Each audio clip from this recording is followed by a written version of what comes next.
Good morning. This is Cece Whitfield with another recording on a different subject. Today, for all women, I'm sending you nothing but peace, love, and prosperity wishes for you today. My subject is being a perfectionist. And being a perfectionist for women is sometimes a very hard thing that we have to deal with on a daily basis when we are that kind of person. It's not like that kind of person. It's more like something that we end up being, where we want everything right. We want everything perfect. All the T's crossed, all the I's dotted. So let's get into it. Why do women insist on being perfectionists? Why? Why do we insist on being perfectionists? You know, it could be that we look in the mirror and see things we would like to change about ourselves. And when we see these things that we like to change about ourselves, we kick in and say, okay, I'm going to work on this, and it has to be like this. I have to be like that. I have to, my size in my clothes have to be a size 4. I can't weigh no more than 95 pounds. My hair must be beautiful. My eyes, my eyebrows, my fingernails, down to your toenails. Everything's got to be perfect. And you're looking in the mirror, you're looking at yourself, and you're passing judgment on yourself and making some very irrational expectations, even that you sometimes won't admit. The next reason why women insist on perfectionism is this: when you work on a goal and focus on the results of this goal. You're so focused on what the results will be, that the results will be perfect, and you lose sight of the journey that you're taking to this success. If you lose sight of the journey, you miss a lot of things along the way that may have been comforting, that may have been career building, lifelong friendships and relationships will all sail past you because you did not take into consideration the journey that you are going through as you succeed. Why do women insist on perfection? When we try to do something new and we fail at it, we say to ourselves, okay, I'm going to try this new thing and it's going to be perfect. And if I fail at doing it, then I may try a little harder because I've got to get it perfect. I have to learn this. I have to be number one. I have to be on top. And lastly, why do women insist on perfection? They insist on perfection because they feel like if somebody criticizes them, it's a personal attack. And they cannot even take constructive criticism or feedback. A person that is a perfectionist does exactly that. They take every criticism as a personal attack on their very being and their souls. And when it comes time for someone to give them feedback on their performance or some portion of their lives, they just miss the boat. So they can't even take constructive feedback, constructive criticism or feedback. And it's difficult. I'm telling you, it's difficult. Now, Next thing I want to talk to you about is why perfectionism stems from a twisted way of thinking, being that perfectionism stems from some unrealistic thoughts and beliefs.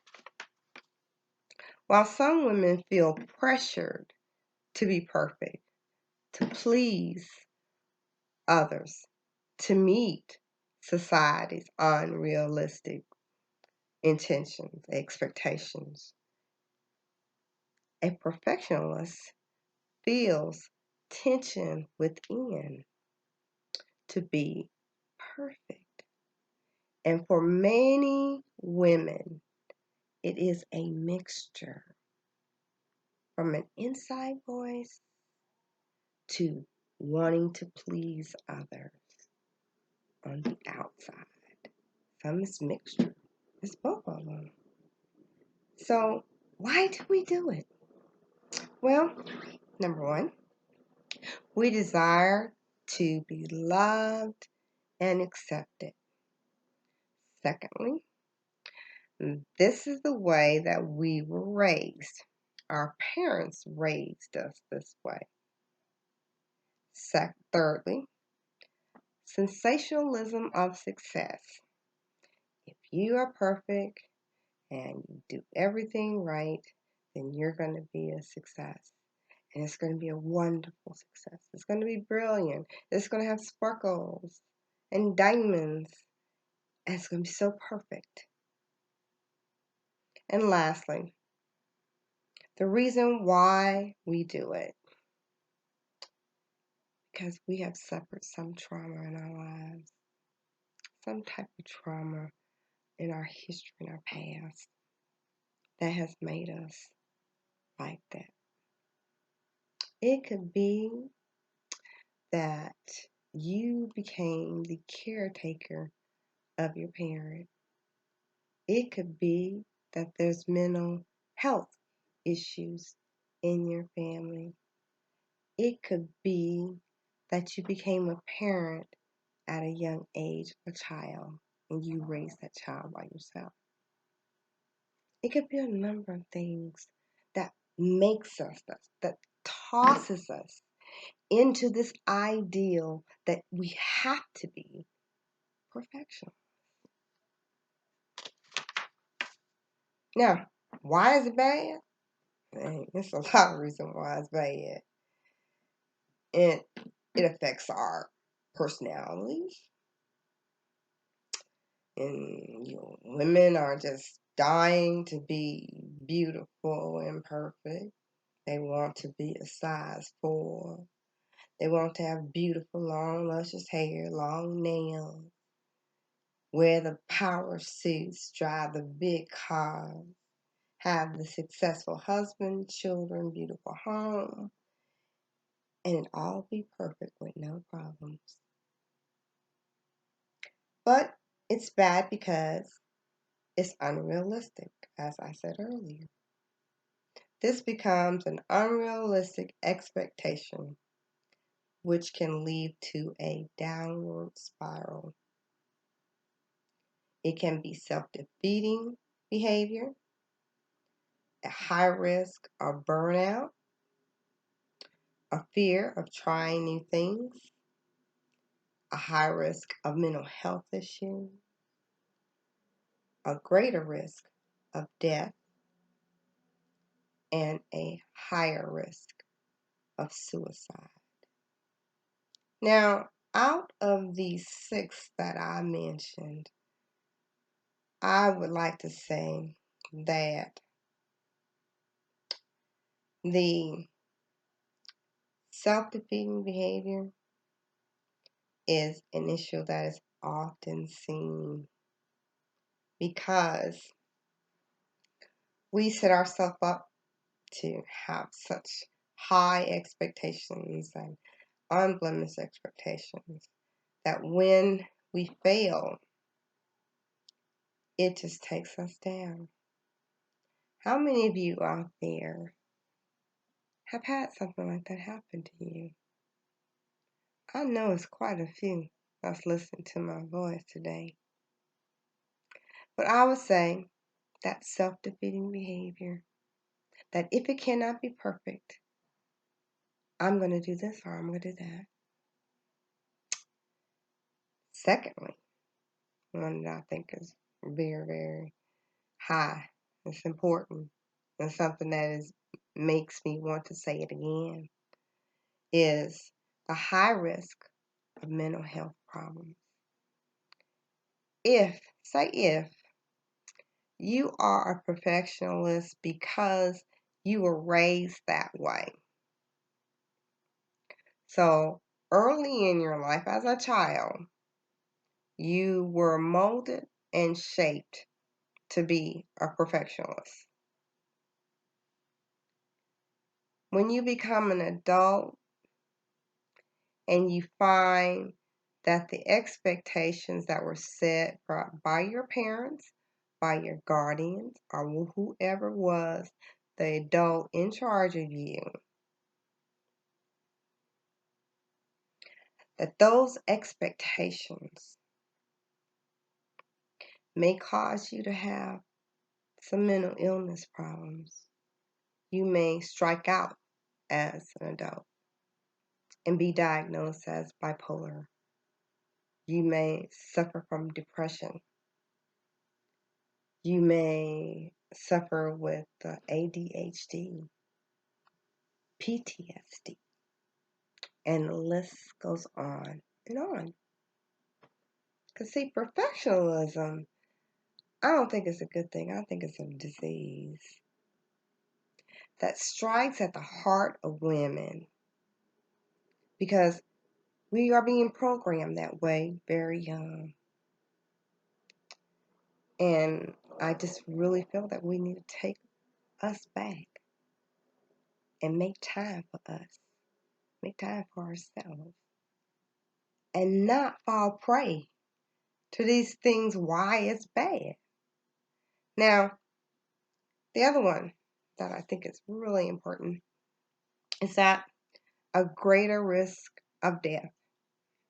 Now, perfectionists, they say to themselves, oh, I've got to be thin, I've got to be able to run a 5K, I've got to be able to do this, and that. And what perfectionists do is that while they're trying to meet all these other needs, they fail to take care of their own physical and mental health needs. And sometimes when they fail to take care of their health needs, it will lead them to early death, suffer with a heart attack, stroke. They have so much going on for themselves. Their persona on the outside is that everything is perfect, everything is wonderful, and they die because they fail to take care of themselves. And you know what?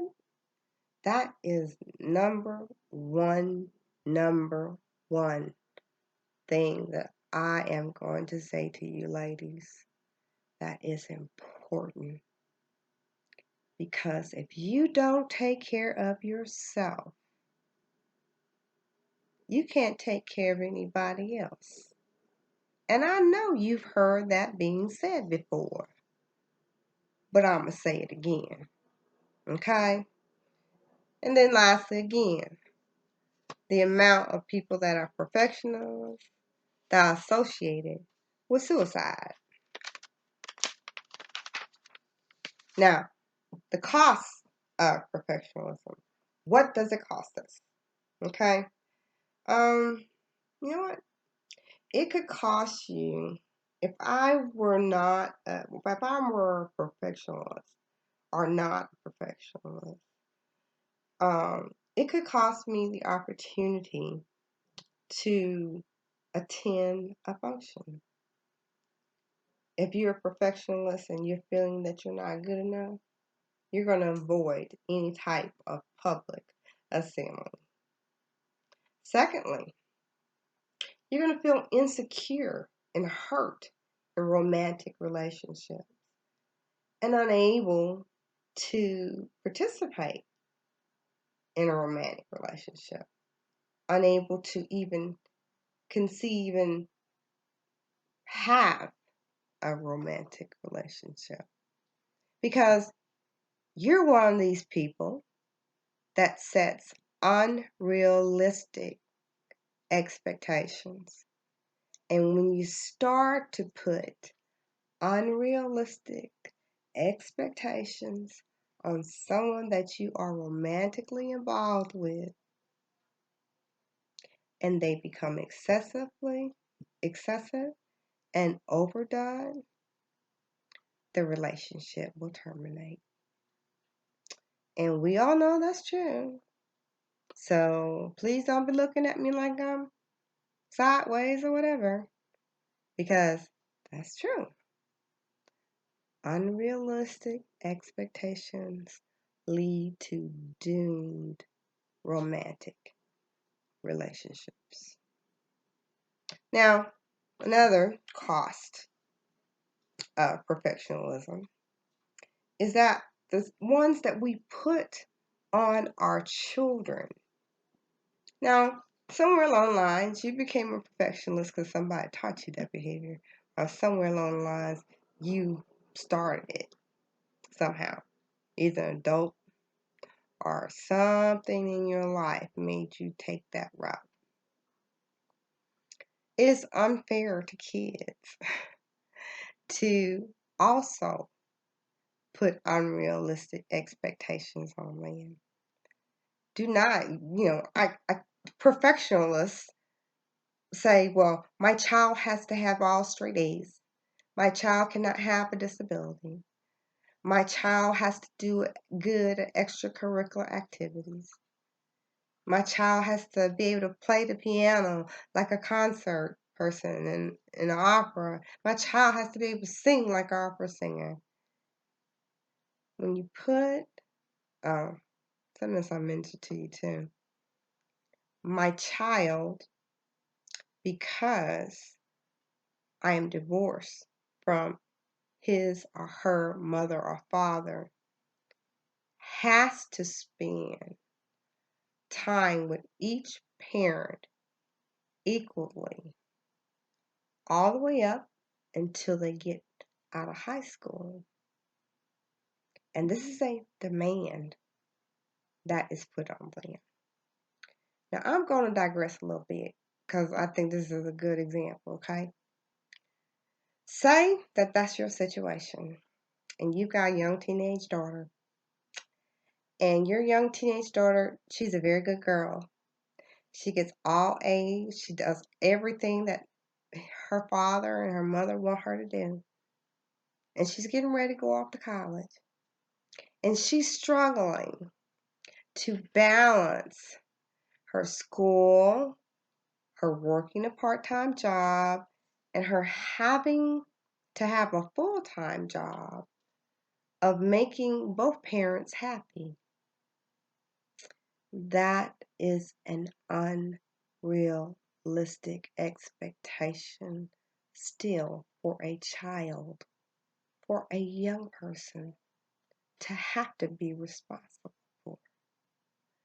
The children in that situation are not responsible for the parents' happiness. It should be the other way around. Now, the reason why I spoke about that one, because I know someone that's like that. And this person's a perfectionist down to the core.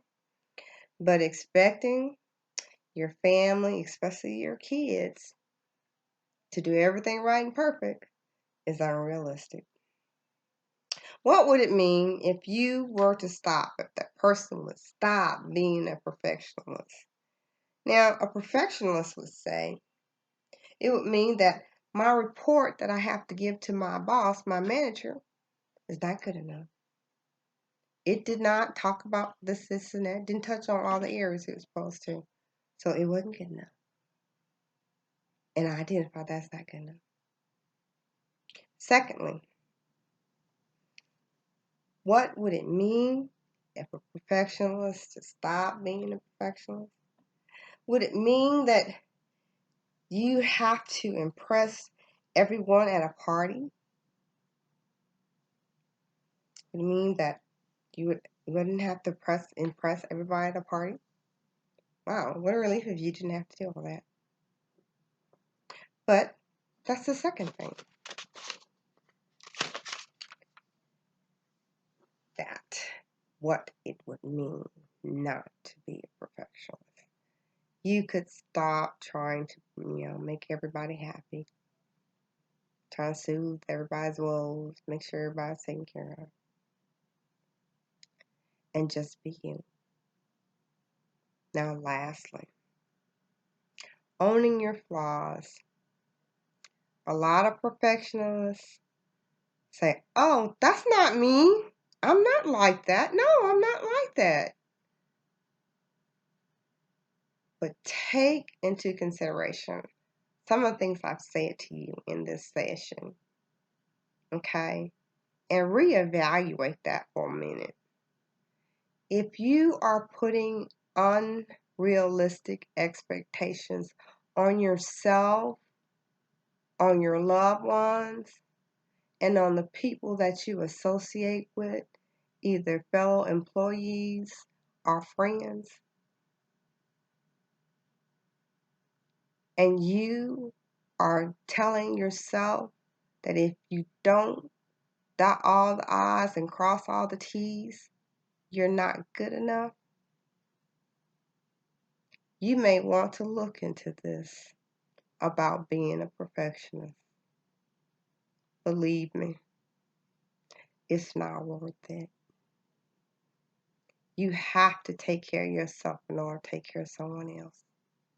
You cannot always be on the top, and no one really expects you to be. And your success is a journey,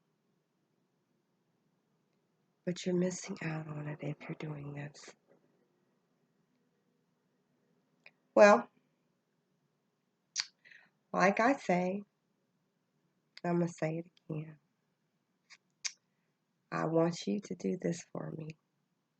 I want you to hug and kiss your significant other and tell them that you love them. If you have children, hug and kiss them and hold them so tight and tell them every day that you love them. Why is that? Because life is so short and we're not promised a tomorrow. So make those memories today. Make them today so that those memories will live on long after you're gone.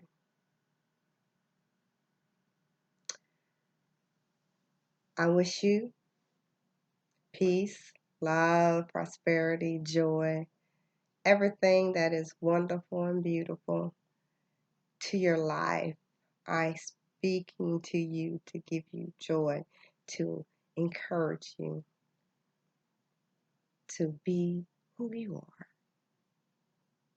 So, this is my second session. I love you all. God bless you.